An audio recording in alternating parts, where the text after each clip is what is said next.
Sometimes in football you can stumble across something unexpectedly good, and I wonder if Borough have done that with their current back four.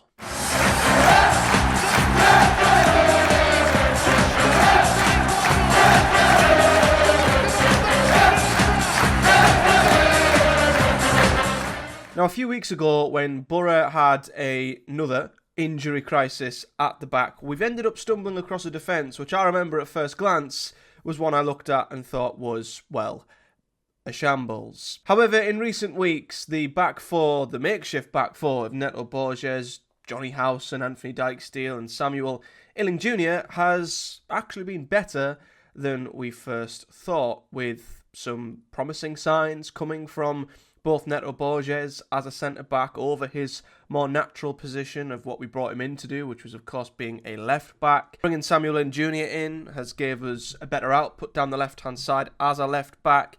And Johnny Howson, of course, as he often does, has stepped in and been Mr. Reliable and has been no worse than the centre-backs that we had previously. So, what do Borough do? That's the question that's dotting around Borough fandom at the moment. What do Borough do when we get the likes of Rav Vandenberg coming back, George Edmondson, Luke Ayling, Dale Fry? There are a lot of defenders who are natural defenders, who've played a lot of games for Borough this season, who will come back, you'd like to think, between now and the end of the season. So the question is, what do Borough do when that happens? What do we do with Johnny Howson? What do we do with Neto Borges? And what do we do with Samuel Iling-Junior? Now, the obvious caveat here is that Borough's fixtures have been generous of late. We've not played the most difficult of sides, and this makeshift defence will be tested between now and the end of the season a lot more vigorously than what it has been over the last few games, with trips to Blackburn, Millwall, Sheffield Wednesday, Coventry coming up. We've got Norwich coming to town as well as Leeds United. This makeshift defence, I think, might come unstuck in games against them kind of teams. So it's too early to judge whether this new look mismatch back four is the way to go going forward for Borough, because the teams we've beaten in recent weeks have been teams towards the bottom of the league. And we cannot forget the fact that as well as Johnny Howson and Neto Borges deserve praise for being a surprisingly good centre-back partnership, if the teams we'd have played, especially in the last two games being Luton and Oxford, if they'd have been even remotely semi-decent at finishing, Borough would have been at least 3-4 down against Luton, maybe 2-3 down against Oxford, and then you're suddenly looking at this defence and calling it an absolute disaster. So, as good as they've been, I think a lot of it has been shielded by the fact that the opposition has been unable to finish their chances. We still have been conceding big chances in the last few games, again, against teams who are down towards the bottom of the league. So that is an obvious caveat to mention. Another caveat to mention is maybe the teams that we've come up against. One big concern I had when I first saw the centre-back partnership of Neto Borges and Johnny Howson was the lack of height, the lack of physicality. Obviously, they give us plenty of pros when it comes to them being smaller players. They're more agile, probably a bit quicker. They can both carry the ball out of the back really well. So you've got that trade-off between them being better on the ball, maybe a little bit better carrying the ball, with them being smaller players, but then you lose out with the height, with the physicality. And Luton and Oxford have been able to create an abundance of chances from throw-ins, corners, crosses in the last two by chucking balls into Borough's box, because they know that Neto Borges and Johnny Howson will not be able to compete aerially for them as well as they can. We've seen, Carlton Morris, Adebayo. We saw it a little bit against QPR with Michael Frey. We saw it against Oxford as well with how tall some of their players were coming from the back for long throw-ins and corners. That's something that Borough are getting targeted, and it'll happen again at Blackburn with them having Mark Gay up front. So the trade-off is there that we will give up big chances to teams who try and be physical and be direct. That's something that I think Borough need to bring back into their defence if we are to have a more balanced back line. But that doesn't take anything away from the four of them. I think given the circumstances, they've all been absolutely brilliant. Anthony Dijksteel's probably been the one that's just sort of gone under the radar a little bit of the four. He's already had a very good redemption arc, you could call it, this season. Has probably played a lot more games than he would have thought, and has maybe gave himself a chance of signing on a new contract, even though I still think it's unlikely. I think he's gave himself a much bigger chance than what any of us had thought previously. But the big changes have come in the other three positions. Johnny Howson, no surprise. He's so reliable, so versatile. I'm not surprised he's come into the team and has been a solid 6, 7, 8 out of 10 in near enough every single game thus far. Neto Borges, though, has been probably the biggest surprise of the lot. Since we dropped him into the centre-back positions, it's like he's become a different player. And I don't know if this is something that was already in his game, something he was already capable of, or what. But I think just due to Borough's system, we've always spoke about how Borough's left-backs are often very, very exposed. Borges, Engel, Giles, they've all been victims of it in the past. So I think bringing Neto Borges into the centre-back position actually protects him more. He's not got to worry about having as many runners around him as a centre-back. Everything you see often is happening in front of you, so you can position yourself better, you can anticipate things better.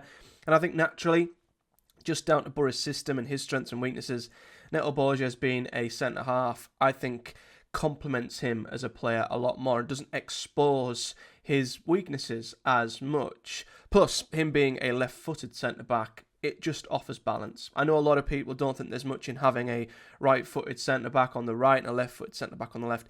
I honestly think it's massively important. I think that balance really does make a difference. It can allow Neto that opportunity to open his body up and play a much better ball into Samuel Iling-Junior down that left-hand side or down the channel. It's much more awkward for a right footer being at left centre-back, and we saw the benefits of that when we had Matt Clark previous. So I think Neto Borges, just his character, as well as his form and his change of position, but his character, his commitment to the club, everything we've seen in the last few weeks has been incredible, and he shot himself up from being a player that was written off, who fans didn't want to see, didn't want to know, to now a fan favourite who's fist pumping the crowd at the end of games and has now got his own chant. It's amazing to see. I love seeing stuff like this, and he certainly gave some food for thought for Michael Carrick with him being so good at left centre back.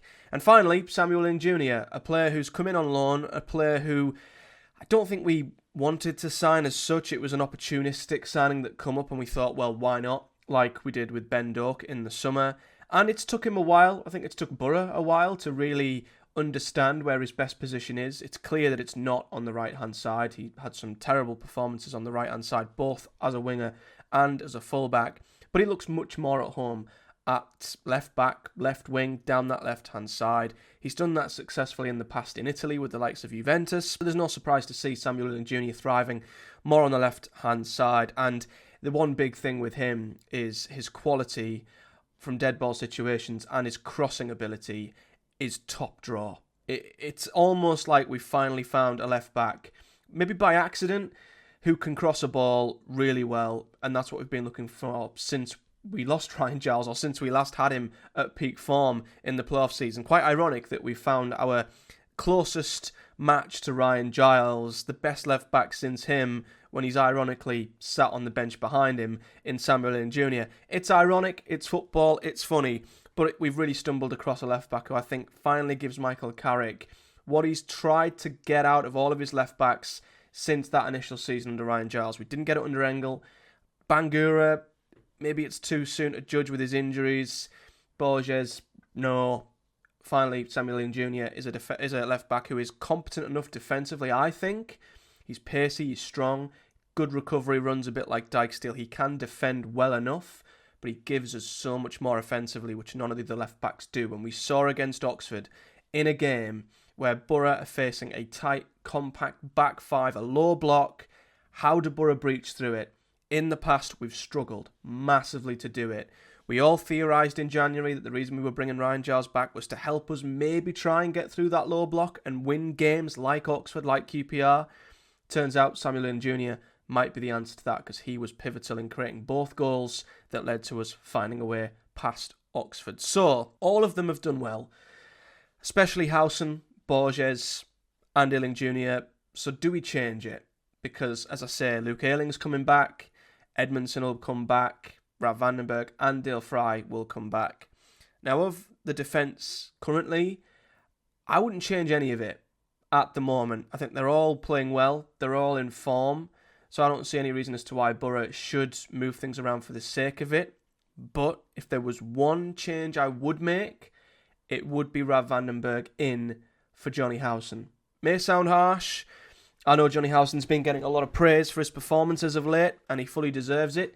But I wouldn't say he's done any better than Neto Borges or Samuel Iling-Junior. I think he's been good. He's been solid. He's been what you'd expect of Johnny Howson. He's come in and he's done a very, very good job there. However, he is 36. And I think his job within Borough's squad now is to be a squad player who can chip in to whatever position when needed and do a solid, reliable job when we're maybe down on numbers. Now we're getting numbers back. I think we bring one of our centre-backs back into that back line, and I think you do it with Rav van den Berg. I think he is probably the more comfortable on the ball of any of the other centre-halves we've got, so I think he can, albeit maybe not carry it out as well as Johnny Howson, I still think he's good enough in possession, so we don't lose out too much there, and he gives us much-needed height. That's something that I definitely feel like we need to get back in the team. And then you've got a great balance between a right centre-half who's good on the ball but also tall, gives us height, a bit of physicality, and a left centre-back alongside him in Neto Borges, who is proving to be a very good defender in that position. He's also pretty good physically. I think he does a good job. But again, he's better at carrying the ball out and gives us balance on the left-hand side. And the reason why I'd keep Neto in at left centre-half is not only because he's done well there, but what else do you do? He doesn't deserve to be dropped. The only alternative is moving him back to left back. But I don't see why you would do that. Why pull a player from a position he's comfortable in to one where he's just going to get completely exposed? If he's in good form, playing his best football, fans are on his side, the last thing you do is move Neto Borges to left back. It would just be so counterproductive. I would never understand it. So for me, if you're not going to move him back to left back, which I don't think you should do, you don't drop him. He stays in at left centre-half, and you've naturally got Rav van den Berg to come in alongside him. And then Johnny Howson can sit on the sidelines and can be ready to play a part in whatever position Borough may need him in. It could be midfield, could even be full-back as well as centre-back, because he is just that versatile. Another reason why I wouldn't move Neto Borges to left-back, not only because he's not been great there, but I think Iling-Junior has finally found his position in the team. And when he's starting to drop assists, like the level of quality he did at the weekend against Oxford, he's another player who you just don't drop. Because again, if you move Borges into that position, not only does it screw Borges over, I think, but then where does Iling-Junior play? Do you move him forward to a left winger? Maybe, but I think he's liking having Azaz there, with potentially Whittaker or Iheanacho in the middle. Right-hand side, I don't like Bergzorg there, so maybe you can move Whittaker across to the right and then shift Iling-Junior up, maybe. But I still just really like that left-hand side, that balance, Iling-Junior, Borges. I don't think you disrupt that at all. So for me, going forward, I'd only maybe swap Howson out for Rav. I honestly, maybe Ayling can come back in for Dijksteel if his form drops off. It may sound harsh, but I don't see a way back into the team for Edmondson at all, to be honest. And I don't think he warrants one either, to be fair. None of the current defenders have done any worse than what George Edmondson was doing previously. And on top of that, Dale Fry, probably the only one where it feels harsh. Maybe he can compete with Rav van den Berg for that right centre-half position. But for me, right now, going forward, if you don't change it, fine. But to add a little bit of physicality and height into Borough's defence, which I do think we will need, my back four for now would be Dijksteel, Rav van den Berg, Neto Borges and Samuel Iling-Junior. So let me know your thoughts, guys, on what your chosen back four would be at the moment for Borough. Would you bring back any of the current injured players? Would you bring them all back? Would you change the whole back four?